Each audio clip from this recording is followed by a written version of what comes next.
Was this a trap? I mean, once we opened the economy in 90s, we opened the economy, and basically why you are here? I mean, like, why you came to Nepal? What were the factor that motivate you people coming to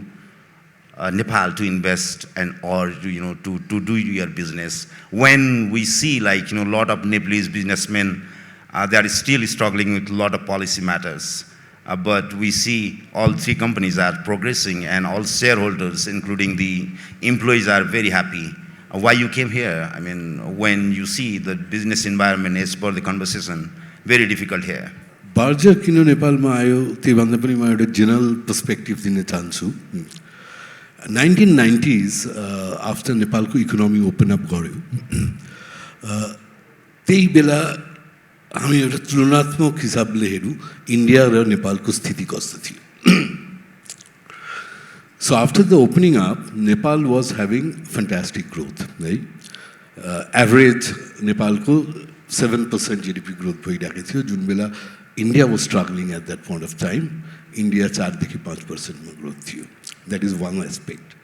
Second aspect के थियो त्यही बेला सबैजना globalization को कुरा आइरहेको थियो. And Nepal is just next door from India. On top of that, before we came in, हाम्रो सामानहरू directly or indirectly trade channel बाट नेपालमा उपलब्ध थियो. Okay. Third, because of भनौँ न हामी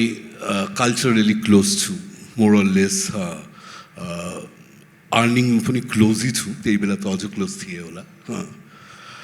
त्यसले गर्दा consumer demographics as well as psychographics more or less एउटै छ. So we are assured कि हाम्रो एउटा level of business was assured. So probably that was the main reason. Though त्यही टाइमको परिसूचक र आजको परिसूचकमा निकै परिवर्तन आइसकेछ. That is probably something going forward in our discussion will address. Saibal sir, यो नेपालदेखि बाहिरबाट आएर नेपालमा इन्भेस्ट गरेको,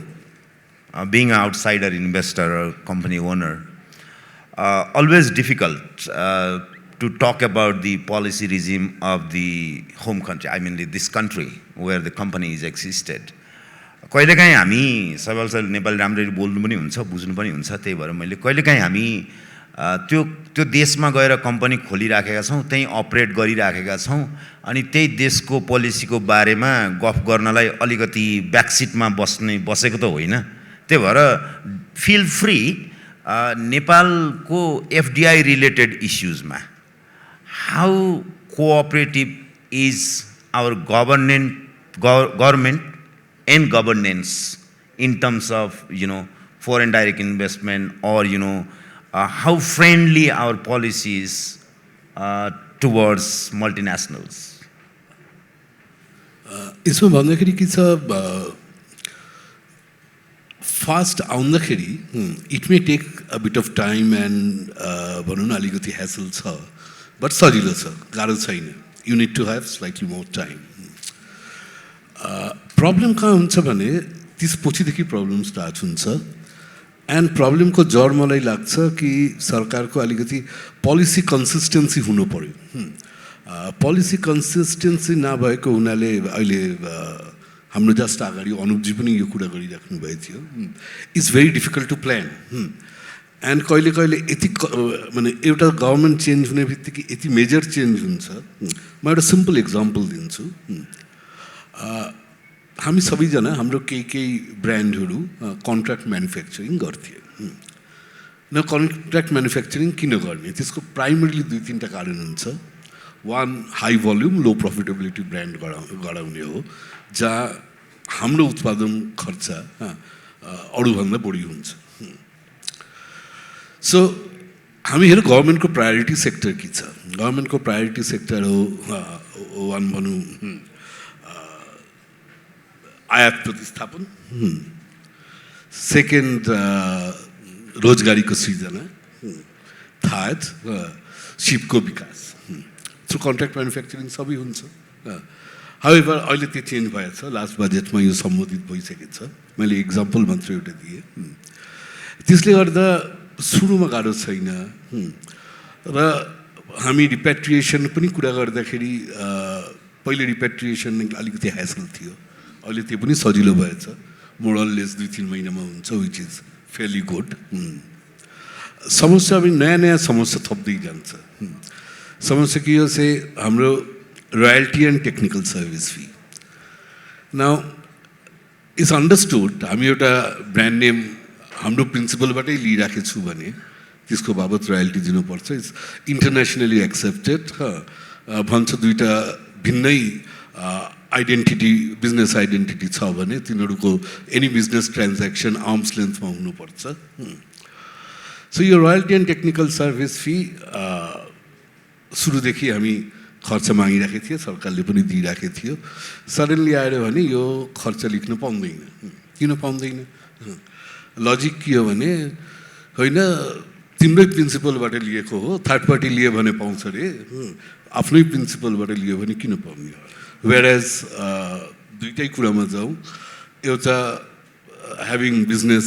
एट आर्म्स लेन्थ सेकेन्ड भनौँ यो कुरा गर्दाखेरि कि यो एउटा वास्तविक जुन खर्च हो from transfer pricing point of भ्यूबाट पनि यसलाई खर्चै मानिन्छ एन्ड यो कुरा के हुन्छ आई मिन कुनै लमा चेन्ज गर्नु पऱ्यो भने वाट यु एक्सपेक्ट कि whoever is the stakeholders सबैजना सल्लाह गरेर गऱ्यो भने सजिलो हुन्छ we can put our points भइसकेपछि पनि थाहा हुँदैन र अर्को एउटा अचम्म कुरा म देख्छु के हुन्छ एउटा एस्टाब्लिस एन छ त्यसको सबै कुरा छ एउटा डिपार्टमेन्टल डाइरेक्टिभ सबैलाई चेन्ज गरिदिन्छ होइन न to the best of my knowledge departmental directive जुन भए पनि एनसितै बाजिने गरी हुनु त पर्दैन आई मिन नहुनु पर्ने र त्यसको प्रतिकार खोज्दाखेरि के गर्नु पर्यो लिगल प्रोसेस अपनाउनु पर्यो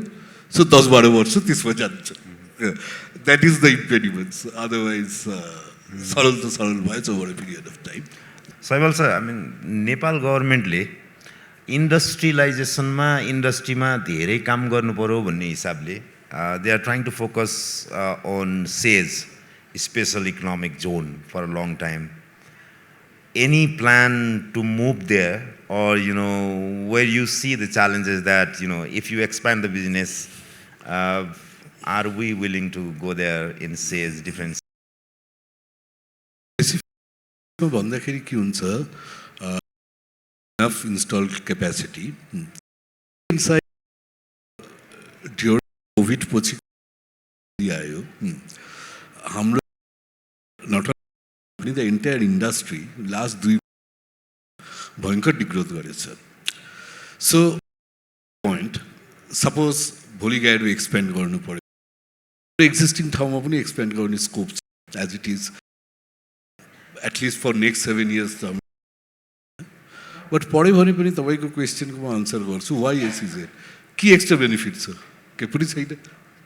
होइन आज हामी जहाँ छु त्यहाँबाट नयाँ ठाउँमा सिफ्ट गर्नेको लागि केही एक्स्ट्रा बेनिफिट भएर मान्छे सोच्न सक्छ म तपाईँलाई एउटा इक्जाम्पल दिन्छु हामीले जुन बेला यो कम्पनी एक्वायर गरेको थिएँ त्यही बेला भक्तपुरमा हाम्रो एउटा सानो फ्याक्ट्री थियो आज छ that was the first step न भक्तपुर इन्डस्ट्रियल एस्टेटमा प्रब्लम के छ because it's in UN heritage zone त्यसमा हाइटको रेस्ट्रिक्सन छ हाइट बढाउन सकिँदैन र आजकलको दिनमा मोडर्न म्यानुफ्याक्चरिङ प्लान्ट जुन छ all designs are vertical in nature कि 3 story आइडियली 5 story हुनुपर्ने सो र त्यहाँ उत्पादन क्षमता पनि कम थियो मोडर्नाइजेसनको स्कोप पनि थिएन त्यही भएर हामीले हिटोडामा एउटा फ्याक्ट्री सञ्चालन गऱ्यौँ त्यसपछि कुरा आयो कि काठमाडौँ भ्यालीभित्र जति उद्योग छ तिनीहरूलाई प्रतिस्थापन गर्ने भेरी गुड सो हामी अन्डर द्याट हामीले एप्लाई गरेँ कि लेट्स डु इट कि काठमाडौँबाट बाहिर गएर उद्योग स्थापनाको लागि जुन बेनिफिट्स छ त्यही भए हामी भक्तपुर फ्याक्ट्री शिफ्ट गर्ने सो अनफर्चुनेटली त्यसको अझ पनि पोजिटिभ जवाब केही पनि आएको छैन बट यस बेनिफिट छ भने मान्छे डेफिनेटली जान्छ मलाई चाहिँ लाग्छ एसिएसमा आजको दिनमा गयो भने तपाईँको सर्टन पर्सेन्टेज एक्सपोर्ट गर्नुपर्छ हालसाल मात्र हटाएको हो त्यो कुरा हटाएको कि घटाएको होला अलि बट एडिसनल बेनिफिट भएन भने मेरो आज म जुन जहाँबाट जुन तरिकाले बिजनेस गरिराखेको छु म त्यसले किन चेन्ज गर्छु I don't find any logic किन गर्ने Regarding the challenges, multiple times people mention that, investor mention that our labor regulation is one of the big challenge. Do you feel that? तपाईलाई त्यस्तो लाग्छ त्यो? होइन लेबर रेगुलेसन च्यालेन्जिङ त छैन but के छ त्यसको इन्टरप्रिटेसन के हुन्छ कहिले कहिले it becomes slightly dicey otherwise म भन्छु labour law is in place and of late भनौँ लास्ट एटलिस्ट 10 वर्षमा कुनै मेजर लेबर क्राइसिस पनि हामीले देखेको छैन which ensures that more or less stability छ त्यही फिल्डमा बट द प्रब्लम इज एउटा क्वेसन तपाईँ पहिल्यै गर्नुभएको थियो people who work with the मल्टिनेसनल्स they are happy. Yes, they are happy because they are very well paid compared to other industry. So I don't see that as an impediment because at the end of the day, tisma jati cost huncha, hamro total cost hami herne ho bhane, which is a very insignificant part. And I'm sure we all believe that that जतिजना मान्छे हामीसित काम गरिरहेको छ they should be happy they should be able to live a decent life र another part is that of course in हाम्रो कम्पनीमा कुनै साउ हुँदैन so virtually from company's point of भ्यूबाट एकजना चिफ एक्जिक्युटिभ र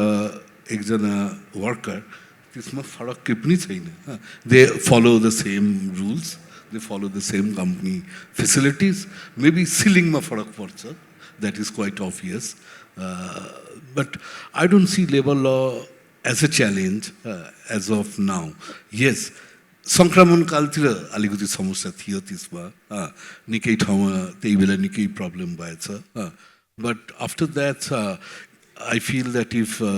people who are running the organization are fair to their own employees. त्यसमा खासै प्रब्लम छैन